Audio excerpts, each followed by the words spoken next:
Welcome back. Good morning dear student. मैं हूं M L Sahu और आप देख रहे हैं आपका यूट्यूब चैनल प्रिज्म इंस्टीट्यूट। आज उसी पार्ट नंबर जो 12 मैंने कंप्लीट करवा दिया उसी के आगे आज चलते हैं उसके पार्ट संख्या 13 पर।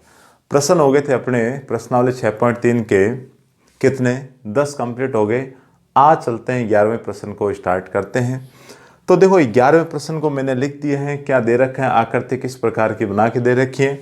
जितना बड़ा क्वेश्चन नज़र आ रहा है, जितना कठिन लंबी चौड़ी जो भाषा आपको नज़र आ रही है उससे काफ़ी छोटा इसका आंसर रहने वाला है। अब आपको लगभग समझ आने लग गया, आप आराम से खुद भी कर सकते हैं। देखो क्या कहता है ये कहता है कि निम्न आकृति में ए बी बराबर क्या है, ए सी है।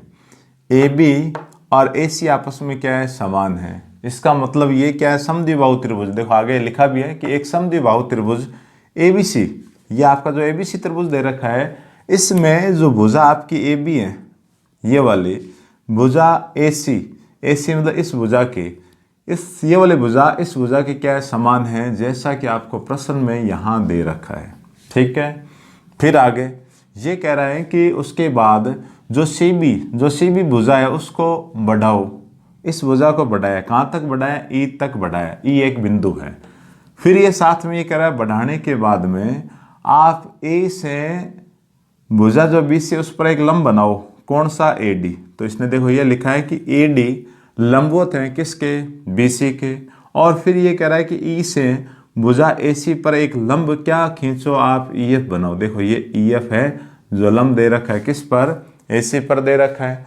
तो आपको ये सिद्ध करना है। क्या सिद्ध करना, देखो दो त्रिभुज गौर से देखना, ABD, ये A ये B आपका ये D, ये वाला त्रिभुज भाई कौन सा त्रिभुज, ABD। कौन सा त्रिभुज आपका, ABD त्रिभुज है, ये वाला त्रिभुज। ठीक है, नजर आ गए। ये समरूप होना चाहिए किसके, ECF के। देखो ये रहा E, ये C चले जाओ, ये F, ये वाला त्रिभुज। देखो इसको मैं गहरा कर देता हूं, ये वाला त्रिभुज। ये दोनों समरूप आपको करवाने। तो समरूप सिद्ध करने के लिए आपको ये जानकारी के अंदर होना चाहिए, करना क्या है, आप दो कोण समान करवा दें। कोण की मैं बात क्यों कह रहा हूँ, क्योंकि इसने कहा 90 डिग्री के कोण है। तो 90 डिग्री कोण है तो ये वाला 90 है, तो इधर वाला भी क्या होगा 90, और ये आपको 90 दे ही रखा है। तो इस त्रिभुज में ABD के अंदर एंगल D और ECF के अंदर एंगल F, ये दोनों समान हो गए 90 डिग्री के होने की वजह से। उसके बाद आप ये देखें कि यदि कोई समद्विबाहु त्रिभुज होगा जिसकी ये भुजा समान है, तो इस भुजा के सामने वाला ये वाला कोण और इस भुजा के सामने वाला ये वाला कोण, ये कोण भी आपस में क्या होते हैं, बराबर होते हैं। कोण भी आपस में क्या होता है, बराबर।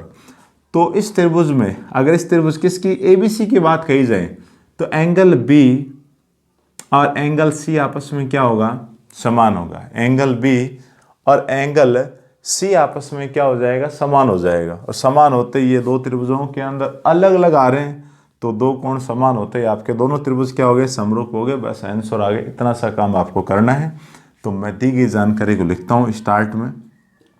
हल के अंदर क्या लिखें, क्या दे रखा है, चूंकि त्रिभुज ABC क्या है, समद्विबाहु त्रिभुज है, समद्विबाहु त्रिभुज है। प्रश्न में दे रखा है, देखो अपने अलग से कुछ नहीं लिख रहे हैं, प्रश्न में दे रखा है एक समद्विबाहु त्रिभुज है, साथ में ये भी दे रखा है कौन कौन सी भुजा, AB और AC क्या है, समान है। AB और AC क्या है, समान है। तो इसका मतलब क्या हो गया, तो ये लिखा जाएगा कि तो कोण B बराबर क्या होगा, कोण C। समीकरण नंबर 1 आ गई ये। और आपको क्या दे रखा है, और आपको ये भी दे रखा है कि चूंकि AD लंबवत है किसके, BD के। और एक चीज और दे रखी है कि EF है वो भी लंबवत है किसके, AC के। ठीक है, इनसे अपने ये निकाल लेंगे, ये जो कोण है उनको कह सकते हैं लंबवत हैं, तो ये दोनों कोण क्या 90 डिग्री के हैं। अब अपने ये त्रिभुज लेते हैं जो त्रिभुज आपको सिद्ध करवाने। तो एक तो त्रिभुज का नाम क्या है, ABD, तथा दूसरा त्रिभुज आपका कौन सा है, ECF। ACF में इन दोनों के अंदर पहले 90 डिग्री वाले कोण को पकड़ा जाए। ABD के अंदर आप ये देखें ADB, क्या लिखो, एंगल ADB बराबर होगा इस त्रिभुज के अंदर ECF के अंदर EFC, एंगल EFC, ये दोनों समान है। कारण आप ब्रैकेट में लिखना 90 डिग्री के कोण है तो समान है। और एंगल B, ABD का एंगल B और ECF का एंगल C क्या है, समान है। तो एंगल B बराबर क्या, एंगल C। कहाँ से लिखा है, समीकरण नंबर 1 से। जैसे दो कोण समान आ गए तो अपने कह सकते हैं कि जो आपका त्रिभुज ABD है वो समरूप होगा किसके, त्रिभुज ECF के समरूप होगा। कारण आप लिख सकते हैं किस नियम के द्वारा, कोण समरूपता से अपने ये कह सकते हैं कि दो त्रिभुज आपस में क्या है, समरूप हैं। बस आपका आंसर आ गया, यही तो सिद्ध करवाना था। तो आप देखें प्रश्न काफ़ी लंबा चौड़ा है और आंसर 2 सेकंड का है। 1 से 2 मिनट के अंदर आप पूरे आंसर को छाप दोगे, आराम से लिख दोगे, कहीं कोई दिक्कत नहीं आएगी। तो इसका भी आप स्क्रीनशॉट ले लीजिए। तो ये है आपका प्रश्न नंबर 12वां। ये कह रहा है कि देखो दो त्रिभुज है भाई।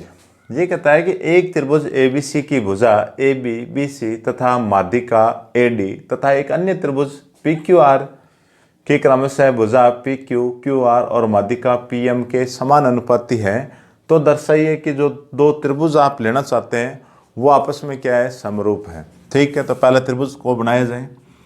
तो अपने त्रिभुजों को बनाए। देखो एक तो त्रिभुज आप क्या ले, एक का तो नाम दे रखा है ABC। इसके अंदर माध्यिका यहीं कहीं मान लेता हूँ, ये माध्यिका आ गई आपकी, क्या है, AD माध्यिका है। इसी प्रकार एक अन्य त्रिभुज आपका और दे रखा है। इस त्रिभुज का नाम क्या है, PQR, क्या है, PQR।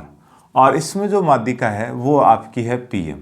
तो माध्यिका ये मैं ले लेता हूँ, क्या है, PM है। ठीक है, अब आपको देखो क्या दिया हुआ, इनके अनुपात, कि AB का अनुपात किससे है, PQ से।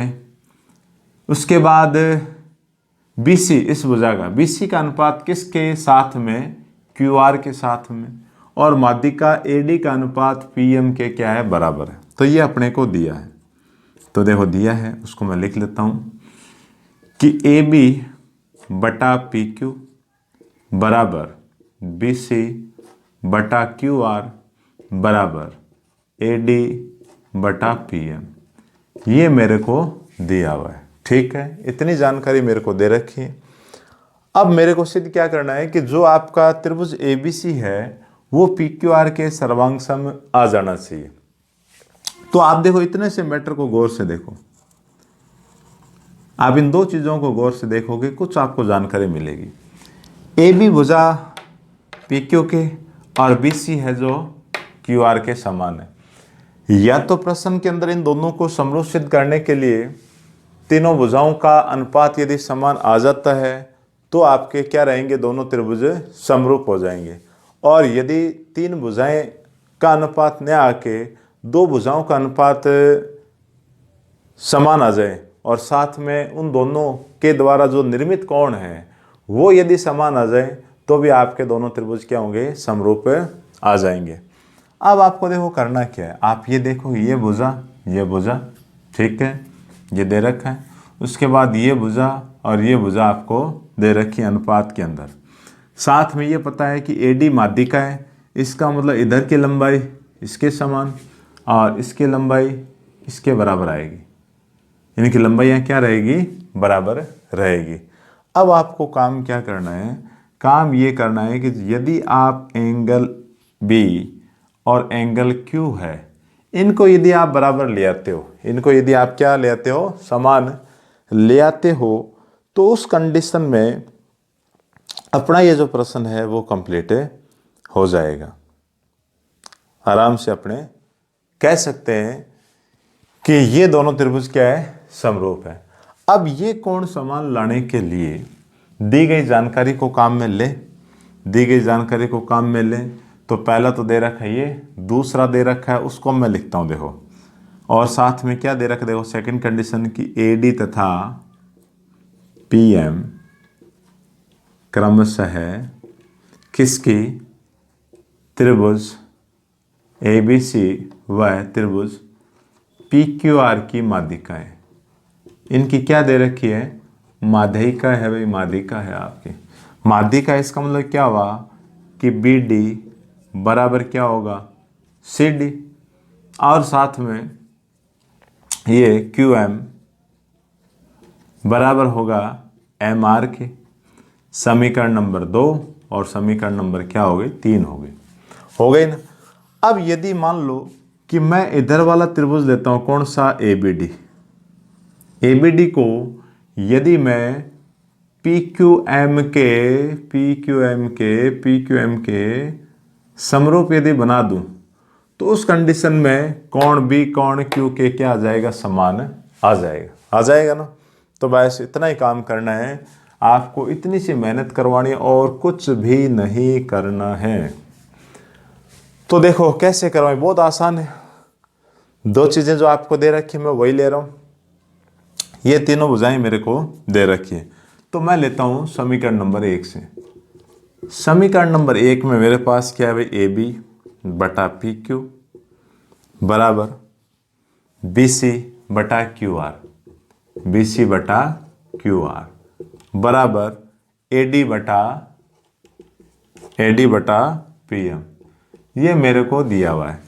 अब देखो जो कंप्लीट आपका BC है, BC की जगह मैं कैसे करके क्या लेके आ जाऊं? BD, और QR की जगह मैं कैसे भी करके QM ले आऊं, तो दोनों त्रिभुज समरूप हो जाएंगे। कारण क्या? ये भुजा इसके अनुपात के साथ बराबर है, ये वाले इसके साथ दे रखे हैं, और ये और मैं बराबर करवा दूं तो S नियम से, भुजा नियम के द्वारा ये वाला जो त्रिभुज है ABD PQM के क्या होगा? आपस में समरूप आ जाएगा, और समरूप आते ही ये कोण समान हो जाएंगे, और समान होते ही फिर आराम से समीकरण नंबर 1 से इतना सा पार्ट लेके इन दोनों कोणों को लिख के दोनों को समरूप करवा देंगे। ठीक है, तो देखो BC को आप लिख सकते हैं ना, आप ये कह रहे हो, देखो समीकरण नंबर 2 में क्या कह रहे हैं कि BD और CD समान है। इसका मतलब ये दूरी समान है। इसका मतलब पूरा जो BC है ना, जो BD का क्या है? डबल है। तो आप ये लिखें कि चूंकि BC है जो डबल है किसका? BD का डबल है। ऐसे जो QR है, क्या है? QR है, वो भी डबल है भाई, किसका? QM का डबल है। ये मान आप यहां रखो, तो देखो AB बटा PQ बराबर ट्वाइस ऑफ BD बटा ट्वाइस ऑफ QM बराबर AD बटा PM। अब देखो 2 से 2 काट दो, कुल मिला के AB बटा PQ बराबर BD बटा QM फिर बराबर AD बटा PM। अब देखो तीनों भुजाएं क्या आ गई? समान आ गई। तो ये कह सकते हैं कि तो क्या होगा? त्रिभुज आपका ABD समरूप होगा किसके? त्रिभुज PQM के समरूप होगा। किस नियम के द्वारा आप कह रहे हो? भुजा समरूपता से। इससे हमने क्या कह दिया? ये समान है। ये समान है तो ये लिखेंगे कि आता है संगत कोण, आता है संगत कोण बराबर होंगे। क्या होंगे? बराबर होंगे। संगत कोण बराबर है, इसका मतलब कोण B को कोण Q के बराबर लिखा जा सकता है। तो ये आ गई समीकरण नंबर 4। ये समीकरण नंबर 4 आ गई। अब समीकरण नंबर 1 और 4 का काम में लो, तो ये लिखते हैं कि त्रिभुज ABC और त्रिभुज PQR में क्या कह सकते हैं कि AB बटा PQ बराबर BC बटा QR। ये तो कहाँ से लिखा है? समीकरण नंबर 1 से लिखा है। और एंगल जो B है वो बराबर Q के, ये कहाँ से लिया? समीकरण नंबर 4 से। तो ये लेते ही आप ये कह सकते हैं कि 2 भुजाओं के अनुपात और एक कोण समान है। तो इसका मतलब आपका जो त्रिभुज ABC है वो समरूप होगा त्रिभुज PQR के, समरूप होगा। कौन सा नियम आपने लगाया है? तो लिख देना कि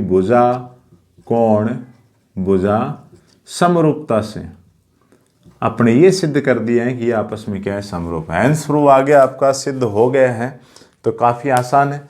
सिर्फ आपको भाषा को पढ़ते हुए चित्र बना के आपको ये देखना है कि करना क्या है।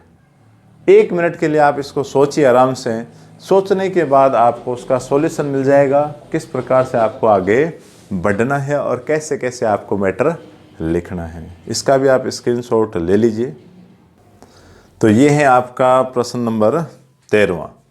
तो देखो 13वें प्रश्न में ये क्या पूछना चाह रहा है ना, थोड़ा अलग सा कि ये प्रश्न है तो इम्पोर्टेंट है इस वजह से, और ज़्यादा कुछ नहीं। देखो इसमें भी वही चीज़ें हैं जो आपने पहले पढ़ी। देखो ये कह रहा है त्रिभुज ABC की भुजा BC पर एक बिंदु D इस प्रकार स्थित है कि ये कोण ADC समान है, मतलब बराबर है किसके, एंगल BAC के। तो आपको ये सिद्ध करवाना है। तो पहले देखो चित्र तो बनाए, तो इसका सॉल्यूशन स्टार्ट करते हैं। चित्र मैं बना देता हूँ। ये आपका एक त्रिभुज है जिसका नाम क्या है, ABC है। अब ये कह रहा है भुजा BC पर एक बिंदु आपको D लेना है। जैसे मान लो यहाँ कहीं ले लिया जाए, मैंने क्या लिया, D को कहाँ मिलाया, A से मिलाया। D को A से मिलाएंगे तभी तो ये एंगल आएगा। एंगल ये कहना चाह रहा है कि ADC मतलब ये वाला जो कोण है, ये वाला कोण BAC मतलब इस पूरे A कोण के क्या है, समान है। इस पूरे कोण A के समान है। तो आपको ये सिद्ध करवाना है। तो देखो आप इसको यदि गौर से देखते हो, इस मैटर को जो सिद्ध कराना है उसको यदि आप देखते हो, CA का स्क्वायर है। किसका है, CA का स्क्वायर। मतलब क्या लिखोगे, CA इंटू CA। सामने क्या दे रखा है आपको, CB, इंटू में क्या है, CD है। मतलब कुल मिला के ये अनुपात ही बनेंगे। कैसे कि भाई CA है, एक CA तो आप यहाँ रखो, CD को आप इसके नीचे ले आओ, बराबर CB आपका पड़ा ही है, एक CA को उधर ले जाओ। यदि आप ये करवा दो तो उसके द्वारा ये आ जाएगा। और ये कब आएगा, आप उन भुजाओं को पढ़ते हुए उन दोनों त्रिभुजों को आपस में क्या करवाएं, समरूप बनाओगे तो ये भुजाओं के अनुपातित हो गए। तो कुल मिला के आपको ये ढूंढना है कि कौन से दो त्रिभुज आपको लेके समरूप सिद्ध करवाने। ठीक है, तो देखें CA मतलब ये वाली भुजा आ रही है। CA का मतलब हो गया आपकी ये वाली भुजा आ गई। ठीक है, CD मतलब ये वाली भुजा, CB मतलब पूरी भुजा, और CA मतलब ये वाली भुजा। तो कहने का मतलब क्या हो गया कि एक बार तो ये ले रहा है पूरे वाला त्रिभुज। कौन सा ले रहा है, ABC ले रहा है। ठीक है, कोई दिक्कत नहीं है, ABC काम में ले रहा है। उसके बाद एक छोटा त्रिभुज कौन सा ले रहा है, ADC, इधर वाला ये जो त्रिभुज है ये वाला, ये काम में लेना पड़ेगा, तब जाके ये अनुपात आपको मिलेंगे। तो यदि मैं ABC को ADC या ACD के मैं समरूप करवा दूं कैसे भी करके, तो अपने ये कह सकते हैं ये जो सामने जो अनुपात लिखा हुआ है वो आप आराम से बता सकते हैं, लिख सकते हैं। यदि दो त्रिभुज समरूप आ जाएं तो ठीक है, तो दो त्रिभुजों को समरूप बनाया जाए। तो मैं इन त्रिभुजों के नाम लिखता हूँ। क्या लिखता हूँ, चलो पहले तो जो दे रखा है मैं वो लिख देता हूँ कि दिया है आपको, क्या दिया है कि एंगल ADC बराबर है BAC। इसको आप समीकरण नंबर 1 लिख के रखो, आगे काम में ले लिया जाएगा। ठीक है, अब आप ये त्रिभुज ले, कौन सा, कि त्रिभुज ABC तथा त्रिभुज ABC इसी प्रकार हो जाएगा आपका कौन सा त्रिभुज। आप अभी तो चलो ADC लिख लो, फिर देखेंगे, फिर मैं आपको इसको बनाने का जो तरीका है वो मैं आपको समझाऊंगा। ठीक है, एक बार आप कैसे लिख लें, ADC लिख लो, ACD लिख दो, DCA लिख दो, CDA लिख दो, आप कैसे लिख देना। इन दो त्रिभुजों के अंदर आप ये देखें कि पहला तो इस त्रिभुज में जो कोण A है वो छोटे वाले त्रिभुज के कोण, ये जो D है ना ADC, वो क्या है, समान है। तो समीकरण नंबर 1 लिखा हो, मैं इसी को लिखता हूँ कि ADC बराबर क्या है, BAC। कहाँ से लिखा है, समीकरण नंबर 1 से। अब आप ये देखो, बड़े वाला त्रिभुज जो आपका ABC है उसमें भी कौन आ रहा है, एंगल C आ रहा है। छोटे वाले त्रिभुज ADC में भी एंगल क्या आ रहा है, आपका C आ रहा है। तो ये कौन हो गया, उभयनिष्ठ। तो लिखा जाएगा एंगल C बराबर एंगल C। कारण क्या है, उभयनिष्ठ कोण हो गया। भाई कैसा है, उभयनिष्ठ कोण होने की वजह से ये क्या आ गया, समान आ गया। अब ये जब आ चुका है, उस कंडीशन में दो कोण क्या हो गए, समान, तो ये दोनों त्रिभुज क्या हो गए, समरूप हो गए। तो ये लिखेंगे कि त्रिभुज आपका ABC है वो समरूप हो चुका है किसके, त्रिभुज ADC के। ये समरूप आ गया। किस नियम के द्वारा बनाया समरूप, कोण कोण समरूपता से। किसके द्वारा, कोण कोण समरूपता से आपने ये सिद्ध करवा लिया। ये आपस में क्या आ गए, समरूप आ गए। समरूप आ गए तो आप ये कह सकते हैं कि आता है इनकी संगत भुजाएं, क्या होगा, संगत भुजाएं समानुपाती होंगी। क्या होगी, समानुपाती होगी। अब समस्या ये आ रही है कि किस भुजा का किसके साथ अनुपात लिया जाए। यदि मान लो कि आपके पास ये दो त्रिभुज यदि समरूप हो तो उसका ये वाला कोण, ये कोण, ये कोण और ये वाला कोण, ये यदि आपस में समान है तो इस भुजा का अनुपात इससे ले लेते हैं, इस भुजा का अनुपात इससे ले लेते हैं, इधर वाले का अनुपात इधर वाले से ले लेते हैं। अब सिचुएशन थोड़ी अलग है। अब मान लो कि आपके पास क्या हो, एक तो कोण ये वाला और एक कोण ये वाला। इस त्रिभुज में यदि देखा जाए तो एक कोण ये वाला और एक कोण ये वाला। अब आप इन भुजाओं के अनुपात नहीं ले सकते। कारण क्या है, कोणों की जो पोजीशन है वो क्या हो गई, चेंज हो गई। और पोजीशन यदि चेंज हो गई तो अब दिक्कत आएगी कि किस भुजा का किस भुजा के साथ अनुपात लिया जाए। अब आपको गौर से देखना पड़ेगा, या तो इसको पकड़ के, है ना, यूं घुमा दो, या तो इसको पकड़ के आप इसको इस प्रकार घुमाओगे, है ना, इसको इस प्रकार घुमाओगे तो ये इसके ऊपर आ जाएगा, ये कोण इसके समान, ये कोण इसके समान। या इस वाले को उठा के आप यूं घुमा दो, इसको यूं टेढ़ा कर दो, तो ये कोण क्या आ जाएंगे, समान आ जाएंगे। तो कुल मिला के कहने का मतलब ये जो चित्र आपको दे रखा है उसको सीधा करना पड़ेगा। तो दो त्रिभुज हैं, मैं काम करता हूँ, बड़े वाले त्रिभुज को तो क्या सीधा सीधा बना देता हूँ, ABC। अब देखो एक कोण तो ये समान है, एक कोण ये समान है। दूसरा जो चित्र है ना उसको मैं ये बना देता हूँ एक बार, ठीक है। मेरे को सिर्फ बुझाएं लेनी, नहीं कि चित्र को देखना है। ये सारा जो भी आप चेक करोगे रफ का काम है, फेयर के अंदर आप मत करना। अब इसमें C एंगल है, इसका भी C एंगल, मतलब C इसका यहाँ है तो इसका भी आप C कहाँ बनाओगे, इधर ही बनाओगे। इसका A और D आपस में समान था तो D कहाँ आएगा, जहाँ A कहाँ रहा, ऊपर आ रहा, तो इसमें आकृति में D यहाँ आएगा। अब बच गया कौन, A, तो इसको आप लिखोगे A। अब इनके देखो दोनों कोण यहाँ और इसके भी दोनों कोण यहाँ, तो संगत भुजाओं के अनुपात अब आप लिख सकते हो। तो अपने को जो चाहिए वही लेंगे। एक तो चाहिए AC मतलब CA, तो इसकी तो भुजा ली आपने CA बटा इधर की भुजा भी आपको क्या लेनी पड़ेगी, CD बराबर, और क्या है BC चाहिए मतलब CB, इसकी भी आपको क्या लेनी पड़ेगी, CA। ये ले ली, संगत भुजाओं के क्या ले लिए, अनुपात ले लिए। अब आप क्रॉस मल्टीप्लाई करो CA की मल्टीप्लाई CA के द्वारा, तो CA इंटू क्या आएगा, CA बराबर CB और मल्टीप्लाई क्या आएगा, CD। हाँ, CB और CD, ठीक है। CA क्या हो गया, CA का स्क्वायर हो गया, डबल हो गया। इधर आपका CB और मल्टीप्लाई में क्या आ रहा है, CD। यही तो बस सिद्ध करवाना था, तो हैंड्स प्रूव आ गया ना। प्रश्न बहुत शानदार है। ये सारा रफ का काम है भाई, ये रफली आपको चेक करवाना है ना, प्रश्न के अंदर नहीं करना है। तो देखो काफ़ी आसान है, इसको देख के मत घबराना। और प्रश्न है जो भी थोड़ा हटके हैं, अलग हैं, थोड़ा सा इम्पोर्टेंट के नज़रिए से आप देखें इसको, और है बहुत आसान भाई, है बिल्कुल एकदम इजी वे के अंदर है। अब आप और देखें तो इसका आप स्क्रीनशॉट ले लीजिए। आगे जो भी प्रश्न है वो नेक्स्ट वीडियो में अपने शामिल करेंगे, जिसमें प्रश्न संख्या जो 14 है वो काफ़ी पेचीदा है ना, काफ़ी बड़ी सी है, तो उसको अलग से करेंगे और आराम से उसको समझेंगे। तो आज यहीं तक, तो नेक्स्ट पार्ट में फिर मुलाकात होती है। Thank you so much.